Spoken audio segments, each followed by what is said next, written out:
Have you ever wondered why you keep falling off the path? Why no matter how many new goals you set, how many resets you swear will be the one, you always come back to the same broken habits? It's not because you're lazy. It's not because you lack potential. It's because you were never taught the one thing that truly matters. You were taught how to start. You were never taught how to stay. Most men treat discipline like a fire, something they must constantly feed with motivation, energy, and willpower. But in Japan, there is a different idea, a quieter idea, a more dangerous idea. Shitsuke. It doesn't mean motivation. It doesn't even mean discipline. It means something far deeper, something that changes who you are without force. Shitsuke means to instill, not to yell at yourself, not to punish yourself into action, but to plant seeds so deeply into your identity that the habits grow whether you want them to or not. It is the principle behind every clean dojo, every flawless tea ceremony, every craftsman who has practiced the same motion every day for 40 years. And today, you'll see what happens when a man discovers this principle not in a monastery, but in a life on the verge of collapse. His name was Hiroshi. He was not a monk. He was not a samurai. He was not special. He was just like you, tired, angry, frustrated by his own inconsistency. But through Shitsuke, he would become a man no one recognized, including himself. Before we begin, like the video, subscribe to the channel, and comment the habit you've never been able to keep, the one you keep breaking even when you swear you won't. This story might just be the moment you finally stop breaking it. Hiroshi never saw himself as weak. He was the kind of man who got things done, at least when the pressure was high. In college, he pulled all-nighters and aced the final. At work, he crushed deadlines with hours to spare when everything was on the line. But in the spaces in between, he was a ghost. He had no rhythm, no ritual, no system. Wake-up times shifted by the day. One week he'd lift weights, the next he'd quit. Meditate for 3 days, then never again. Try a strict diet, then binge by the weekend. He wasn't lazy, he was just inconsistent. That was his curse. He had a drawer full of journals, each with the first 7 pages filled out in perfect handwriting, and nothing after. He lived in cycles of reinvention. Motivated Monday, doubtful Wednesday, defeated by Friday. It wasn't until the birth of his first son that something snapped. His wife was exhausted. His newborn cried through the night. The house was chaos. And suddenly, the cracks he'd hidden for years became visible to everyone. He couldn't stay organized, couldn't follow through, couldn't lead. He would tell his wife, "I'll take care of it," and forget. He would say, "Starting tomorrow, I'm changing," and collapse by nightfall. But the moment that truly broke him came quietly. It was a Saturday. He was supposed to take the baby to his parents' house. He overslept by 3 hours. By the time he woke up, the baby was crying. His wife was livid, and his phone was full of missed calls. He walked into the kitchen, shoulders hunched, and said the one thing he had said 1,000 times before. "I'm sorry. I just forgot." His wife didn't yell. She didn't cry. She just looked at him and said, "You're always sorry, but nothing ever changes." That sentence lived in his skull for weeks, because it wasn't just about her. It was about every moment in his life where he'd let himself down. He tried to fix it the only way he knew how, by making a new plan. He ordered a planner, bought a new habit tracker, set alarms, watched motivational videos, made a vision board.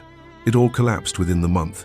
Then, by accident, he came across a story about a Japanese school where the students clean the classrooms themselves, no janitors, no assigned staff. Every single child aged 6 to 16 swept, wiped, scrubbed, polished, every day. Not as punishment, but as practice. The principle behind it? Shitsuke, the 5th S in the legendary 5S system used in Japanese schools, martial arts dojos, and manufacturing. Seiri, sort.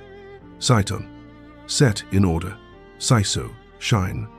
Seiketsu, standardize. And then Shitsuke, to instill. It means discipline without discipline. It means teaching the body and mind to act with integrity, not because of rules, but because of identity. In Shitsuke, a clean desk isn't just clean. It reflects a clean mind. A precise action isn't just precise. It reflects self-respect. Order on the outside becomes order on the inside. And here was the terrifying truth Hiroshi began to understand. He had never failed because he lacked discipline. He failed because he lacked an environment that made discipline automatic. He was trying to win battles of willpower every day without realizing the battlefield was rigged against him. In Japanese philosophy, Shitsuke is not a motivational technique. It's an invisible structure. It shapes the body through repetition, the mind through standards, and the identity through consistency. In a true dojo, the shoes are placed exactly the same way every time. The bow before entering the mat is never skipped, not because anyone is watching, but because the one who skips the ritual is no longer a student. Hiroshi saw it now. He wasn't a bad person.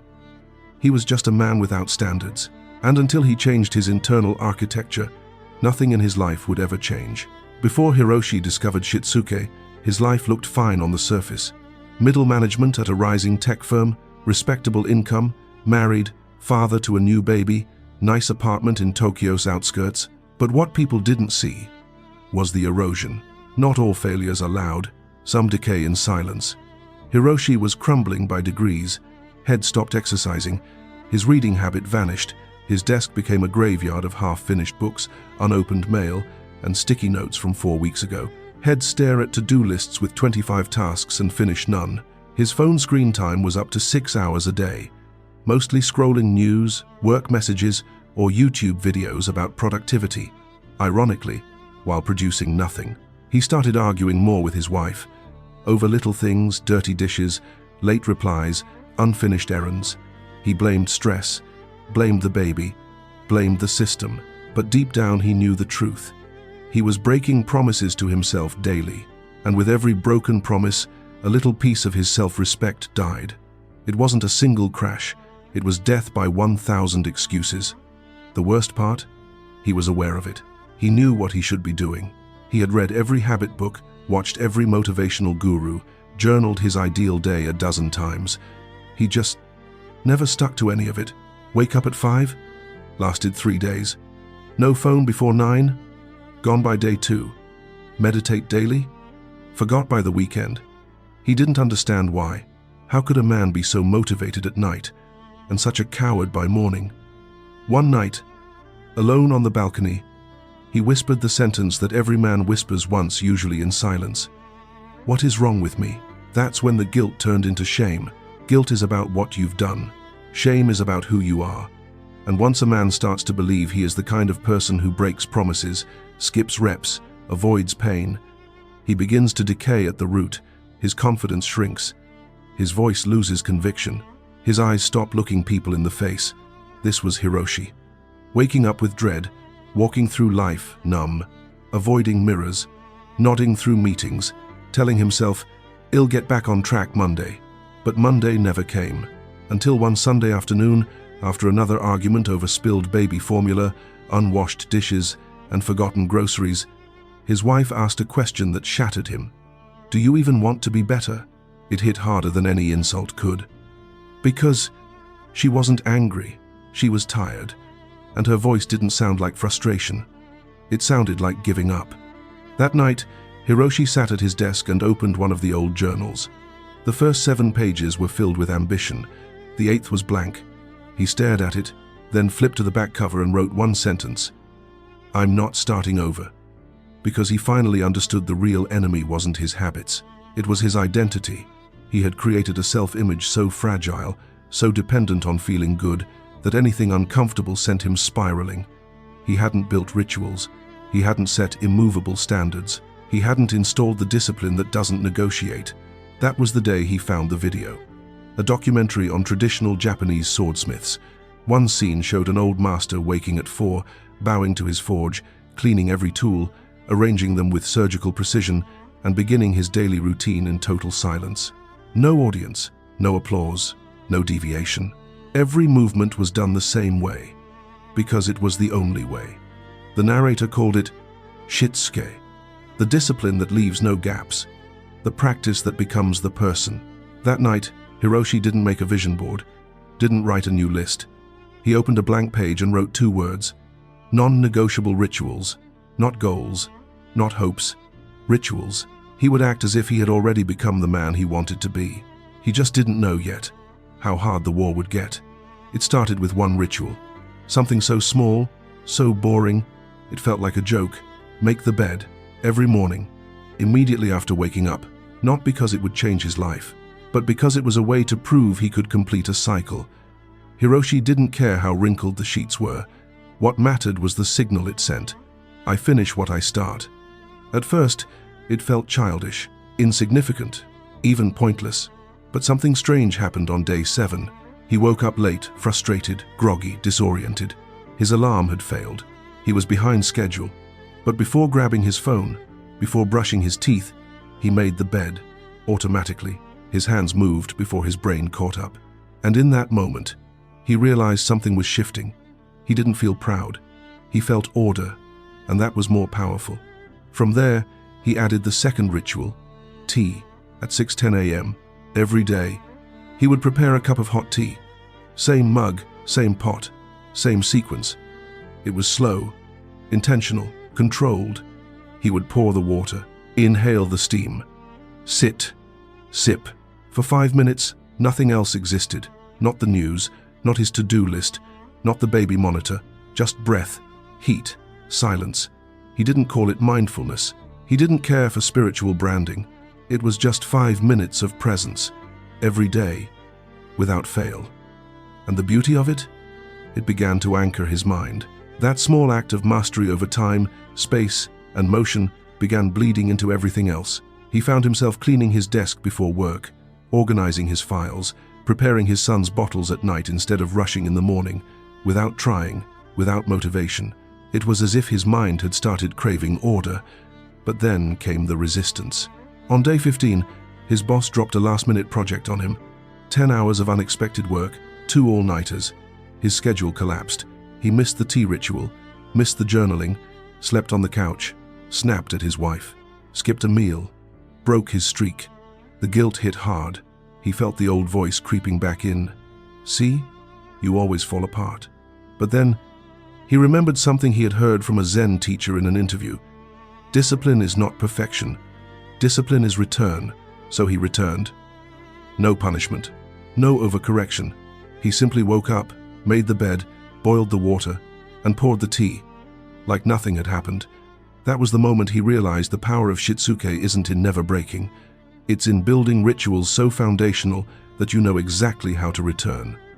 That return became his superpower. He began tracking only one thing. Did I return today? Not. Did I crush it? Not. Did I hit 10 new habits? Just, did I come back? Soon his habits formed an unshakable skeleton.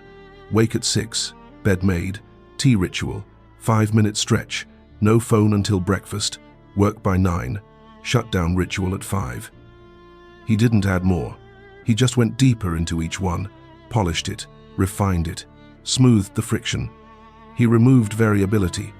No decision fatigue, no options, just ritual, just return. His wife noticed first. You seem calmer, she said one night. Different. Not happier. Not busier. Calmer. Because for the first time in years, Hiroshi wasn't chasing systems. He was becoming one. His discipline was no longer something he reached for. It was something he wore. By week 5, something radical happened. He stopped thinking about motivation completely. He didn't care how he felt when he woke up. His rituals weren't waiting for emotion. They were waiting for execution. And perhaps the most profound change, he stopped breaking promises to himself. Not because of guilt, but because he had nothing left to prove. This was just who he was now. There comes a moment when discipline is no longer an effort, it becomes identity. And that is where Hiroshi had arrived. He didn't announce it, didn't post about it, didn't call it a streak. He simply woke up and lived it. Every single day. His rituals had hardened into steel, but they weren't rigid. They were quiet, unshakable, seamless. He no longer needed reminders. He no longer needed willpower, because he had done the one thing most men never do. He made structure a part of his nervous system. His mornings moved like a silent kata. Wake, bed, tea, stretch, breathe. Each action flowed into the next. Each movement was a declaration, this is who I am. Even his son noticed. The toddler, barely able to speak, began mimicking the tea ritual, placing a small toy cup next to Hiroshi's mug, nodding solemnly as if part of something sacred. This was not about tea, it was about transfer, the invisible becoming visible. Hiroshi wasn't preaching discipline, he was embodying it. At work, his team noticed too. He was sharper, less reactive, more prepared. Meetings started on time. Notes were precise, deadlines were met without drama. One colleague joked, "Did you get a new brain?" Hiroshi smiled. "No, just better routines." But the transformation wasn't in the big things, it was in the micro moments. Choosing silence over reaction during an argument, cleaning the sink after washing the dishes without being asked, preparing his gym clothes the night before, saying no without guilt. These were the subtle victories that built unshakable momentum. Then came the storm. His father collapsed, stroke, ICU, critical. 3-hour commute to the hospital, endless paperwork, sleepless nights, the kind of life event that breaks most people's rhythm. And for 2 weeks, Hiroshi was in survival mode. No morning rituals, no journaling, no tea, just stress, hospital chairs, vending machine meals. But here's what changed. He didn't collapse, because even without the rituals, the identity remained. He still noticed the clutter and straightened it, still rose at 6, even in the hospital lounge, still breathed with control, even in grief, because SHITSUKE was no longer something he did, it was something he was. And when the dust settled, returning to his structure felt like coming home. There was no starting over, there was only resuming, and that was the final transformation. The discipline no longer needed to be loud, because it had become quietly permanent. The old Hiroshi, the one who kept starting over, who needed motivation, who collapsed under pressure, was gone. In his place stood a man who didn't rely on emotion to act. He relied on instilled order, the kind of order that made you unstoppable, the kind of order that made you calm in chaos. You will never rise higher than your standards. And for most men, that's the real tragedy. They chase goals, they chase motivation, they chase hacks, but they never build standards that anchor them to action, whether they feel like it or not. That was Hiroshi's true awakening. He didn't become perfect. He didn't become superhuman. He became grounded. In a world that pulls men in 1,000 directions, temptation, distraction, urgency, he built a gravity of discipline so strong, even chaos couldn't move him. And that gravity wasn't loud. It didn't come from shouting affirmations or crushing workouts. It came from tea, from sheets pulled tight, from a mug rinsed clean, from a mind trained to move without question, because the question had already been answered. This is what SHITSUKE gives you. It is not about intensity.